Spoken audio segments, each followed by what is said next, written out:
وصفة فعالة للسعال. بغيت نصايبها لولدي وقلت علاش ما نصورهاش معكم. كناخذوا الثومه تكون حمراء، كنسلقوها ولا كنبخروها. انا كنسلقها، كتجيني كتسلق في وقت وجيز احسن من تبخر. كنمعكوها بحال هكا من بعد ما كتسلق.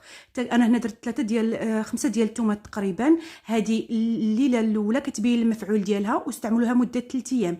تقدروا تستعملوا كميه تاع 3 ايام وتحتفظوا بها وتبقاو تسخنوا داكشي اللي بغيتو كل ليله.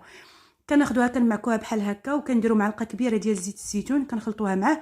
وهاد الوصفه كتليق للصغار والكبار. بالنسبه للصغار كنديروا معلقه د العسل، الكبار يقدر نستغناو عليها. كنخلطوها مزيان حتى كتولي بوماد، وكناكلوها قبل ما نعسو. من الاحسن ما نشربوش عليها الماء، راه فعاله، كتبين المفعول تاعها في الليله الاولى. كنستعملوها مده 3 ايام، والله يجيب الشفاء للجميع.